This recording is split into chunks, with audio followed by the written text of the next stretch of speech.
باللہ من الشیطان الرجیم بسم اللہ الرحمن الرحیم ان اللہ وملائکتہ یصلون علی النبی یا ایہا الذین آمنوا صلوا علیہ وسلموا تسلیما اللہم صلی علی سیدنا مولانا محمد وعلی آل سیدنا مولانا محمد واصحاب سیدنا مولانا محمد وبارک وسلم وصلی علیہ۔ آج کشمیر پہ کرفیو نافذ کیے، انڈیا کو تقریباً 772 دن گزر چکے ہیں۔ اب پاکستان میں کبھی کبھی پاکستانی پرائم منسٹر، افواج اور وزیر خارجہ صاحب دنیا کا ضمیر جگانے کے لیے کوئی نہ کوئی بیان دیتے رہتے ہیں، لیکن افسوس کہ ابھی تک عالمی ضمیر بیدار نہیں ہو رہا۔ پاکستانی اداروں نے بڑی محنت کر کے انڈیا کے فراڈ، جھوٹ، دھوکے اور مکر کا جو اس نے جال بنا ہوا تھا اس کو تار تار کیا ہے، اس کا نقاب اتارا ہے اور ایک ڈوزیر جاری کیا ہے 131 صفحات پر مشتمل، جس میں انڈیا کے مظالم جو وہ کشمیر میں کر رہا ہے، وہ انڈیا کے اپنے اخبارات میں جو کچھ خبریں چھپی ہیں، کچھ انٹرنیشنل اخبارات میں خبریں چھپی ہیں، کچھ بین الاقوامی ذرائع سے جو خبریں آئی ہیں، یہ نہیں ہے کہ پاکستانی اخبارات کی خبریں ہیں یا پاکستان نے کچھ جھوٹے الزامات لگائے ہیں، وہ ساری چیزیں اس میں ڈوزیر میں دی ہیں۔ اللہ کرے وزیر خارجہ صاحب اپنے سفارت خانوں کو متحرک کریں۔ ہمارے سفارت خانوں میں کچھ بدبخت قادیانی بیٹھے ہوئے ہیں اور کچھ پاکستان دشمن بیٹھے ہوئے ہیں۔ بدقسمتی یہ ہے کہ جب یہ ہمارے ذمہ داران اپوزیشن میں ہوتے ہیں تو اس وقت ان کا بیانیہ اور ہوتا ہے، جب یہ اقتدار میں آ جاتے ہیں تو ان کی آنکھوں پہ بھی اقتدار، نشے، تکبر اور غرور کی پٹی بن جاتی، پھر یہ ہمارے جیسے کسی درویش کی آواز پہ تو کان ہی نہیں دھرتے۔ ابھی جو انہوں نے پریس کانفرنس کی ہے اس میں انہوں نے جو ڈوزیر جاری کیا ہے پریس کانفرنس میں وزیر خارجہ صاحب نے، اس میں انہوں نے بتایا کہ 1 لاکھ بچے اب تک مقبوضہ کشمیر میں یتیم ہوئے ہیں،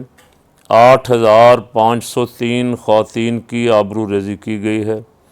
6528 اجتماعی قبریں دریافت ہوئی، بیلٹ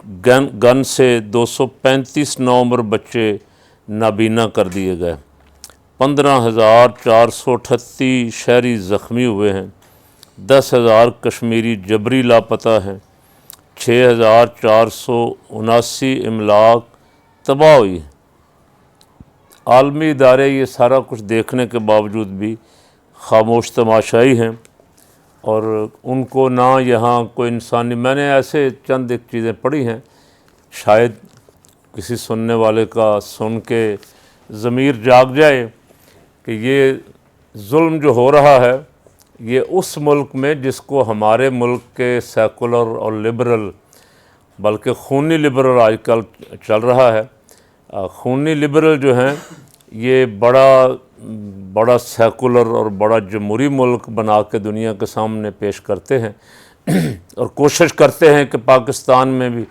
انڈیا کی طرح کی جمہوریت ہو، اور انڈیا کی جمہوریت آپ دیکھ لیں، اقوام متحدہ کی قراردادیں، سلامتی کونسل کی قراردادیں، دنیا کے مختلف اداروں کے انڈیا کے بارے میں بیانات اور کشمیریوں کی حمایت میں انڈیا نے اس کی پرواہ نہیں کی، اور انڈیا نے پرواہ نہیں کی تو عالمی ادارے بھی دوبارہ زحمت بھی نہیں کرتے کہ انڈیا کو پوچھیں۔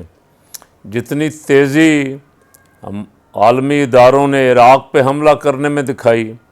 جتنی تیزی افغانستان میں حملہ کرنے میں دکھائی اور 20 سال یہاں ذلیل و خوار ہوئے، عراق میں ذلیل و خوار ہوئے، اتنی تیزی تو بڑی دور کی بات ہے، اس کا عشر عشیر بھی کشمیر کے لیے نہیں ہے۔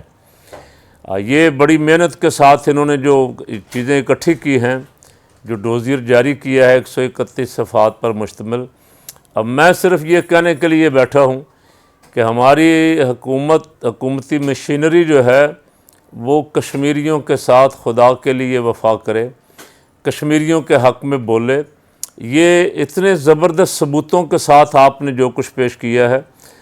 اس کو پوری دنیا کے سامنے رکھیں۔ پوری دنیا کے سامنے آپ کو اب تک ایک ہنگامہ کھڑا کر دینا چاہیے تھا۔ 772 دن ہو چکے ہیں کشمیریوں کو بیچاروں کو لاک ڈاؤن میں، کرفیو میں ظلم سہتے ہوئے، یہاں تک کہ وہ اپنے ایک محبوب لیڈر کا جنازہ بھی نہیں پڑھ سکے،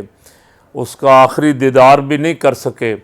اور اس کے گھر والے اسے غسل اور کفن بھی اپنی مرضی سے نہیں دے سکے۔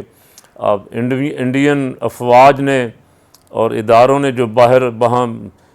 رش لگایا ہوا تھا، جو جبر اور ظلم کرنے کے لیے ان کے گھر کے باہر کھڑے تھے، جو میت اور ڈیڈ باڈی اٹھا کے لے گئے، کاش دنیا کا ضمیر اس سے جاگ جاتا۔ یہ رپورٹ تو ہر جگہ ہوا انڈیا نے جو کچھ کیا، لیکن انڈیا ایک بڑی منڈی ہے اور اس کے ساتھ وہ تجارت چاہتے ہیں، خاموش ہو جاتے ہیں۔ تو پھر سوال یہ ہے کہ ان کے انسانی حقوق کے جو دعوے ہیں علمبرداری کے، انسانی حقوق کے ہم بڑے علمبردار ہیں۔ افغانستان میں کسی ایک عورت کی جعلی ویڈیو بنا کے اس پہ ہنگامہ برپا کرنے والا مغرب اور امریکہ اور یورپ سارا کہاں خاموش ہو، جب کشمیر میں عورتوں کے ساتھ زیادتی ہو رہی ہے، اجتماعی قبریں دریافت ہو رہی ہیں، 1 لاکھ بچوں کو یتیم کر دیا گیا ہے، تو وہ سارا میڈیا جو ہے اسے سانپ کیوں سونکھ جاتا ہے؟ اسے تو چلیں کوئی سمجھ آتی ہے، ہمیں تو سمجھ ہے کیوں سونکھ جاتا ہے۔ ہمارے آقا مولا صلی اللہ علیہ وسلم تو فرما گئے تھے الکفر ملت واحدہ، وہ سب اسلام کے خلاف ایک ہو جاتے ہیں، لیکن ہمارا جو یہاں میڈیا بیٹھا ہوا ہے اس کو بھی سانپ سونکھ دیتا ہے۔ یہ بھی بڑا آزادی کا چیمپئن بنتا ہے، اپنے لیے آزادی مانگ رہے ہیں، اور جب کہیں مسلمانوں پہ ظلم ہوتا ہے تو ان کی آزادی کے لیے ان کو توفیق نہیں ہوتی کہ ان کی کوئی ایک پروگرام ہی کر دیں کہیں۔ یہ جو کچھ تفصیلات آ رہی ہیں، یہ تو اب تک پاکستان کے میڈیا پہ، سارے میڈیا پہ شور مچا ہونا چاہیے تھا۔ کچھ لوگوں نے پروگرام کیے ہیں یوٹیوب پہ بھی، میڈیا پہ بھی، میں ان کو سلام پیش کرتا ہوں، اور خاص کر کے اپنے اداروں کو جنہوں نے محنت کر کے اتنی زبردست چیز نکالی ہے دنیا کے سامنے کہ اس کا انکار نہیں کیا جا سکتا، اس ظلم کا انکار نہیں کیا جا سکے گا۔ یہ ان کے اپنے الیکٹرانک میڈیا کی رپورٹیں، ان کے اخبارات کی رپورٹیں، ان کی ایجنسیوں کی رپورٹیں، ان کے اداروں کی خبریں، یہ سارا کچھ اس ڈوزیر میں موجود ہے باحوالہ سارا۔ تو یہ جتنے ہمارے یہاں لبرل بیٹھے ہوئے ہیں ان کو خدا کا خوف کرنا چاہیے۔ اگر کوئی ذرہ برابر بھی انسانیت کے ساتھ ان کا تعلق ہے تو مقبوضہ کشمیر کے مظلوم عوام کے لیے، چھوٹے چھوٹے بچوں کے لیے، ضعیف اور بیمار خواتین کے لیے آواز اٹھائیں۔ عالمی اداروں کو بھی چاہیے حرکت میں آئیں، وگرنہ آپ کا یہ عالمی انسانیت کا علمبردار ہونا، ٹھیکیدار ہونا مانا نہیں جائے گا۔ آپ جب افغانستان پہ بات کریں گے تو لوگ آپ سے سوال کریں گے کہ آپ کہاں تھے جب یہ سارا کچھ پاکستان میں، مقبوضہ کشمیر میں، پاکستان کے ہمسائے میں ہو رہا تھا، انڈیا ظلم ڈھا رہا تھا۔ نہ آپ کا میڈیا حرکت میں آیا، نہ آپ کی NGOز حرکت میں آئیں، نہ آپ کے انسانی حقوق کے ادارے حرکت میں آئے، نہ اقوام متحدہ، نہ آپ کی اسمبلیاں۔ تو میں ایک تو اپنے اداروں کو سلام پیش کرتا ہوں جنہوں نے اتنی محنت کی، اور دوسرا اپنے وزیر خارجہ سے گزارش کرتا ہوں کہ وہ اپنے سفارت خانوں کو متحرک کریں، اور سارے تمام سفارت خانوں سے بھی کہیں کہ وہاں کے اخبار نویسوں کو بلا کے یہ سارا کچھ ان کے سامنے رکھیں۔ دنیا میں کم از کم آپ اور کچھ نہیں کر سکتے تو شور تو برپا کر سکتے ہیں انڈیا کے مظالم کے خلاف، آپ شور تو برپا کر سکتے ہیں، ان کے مظالم دنیا کو دکھا تو سکتے ہیں کہ یہ ظلم ہو رہا ہے۔ جنہوں نے یہ کیا ہے ان کو پھر بار دیگر سلام، اور ان کشمیری مجاہدین کو جنہوں نے قربانیاں دی ہیں ان کو بھی سلام، اور اللہ رب العالمین کی بارگاہ میں فریاد کہ مولا ان مظلوموں کی مدد فرما اور ایسے اسباب پیدا فرما کہ وہ بھی جلد سے جلد افغانستان کی طرح آزادی کی بہار دیکھ سکیں اور ہمارے دل اور آنکھیں بھی ٹھنڈی ہو جائیں۔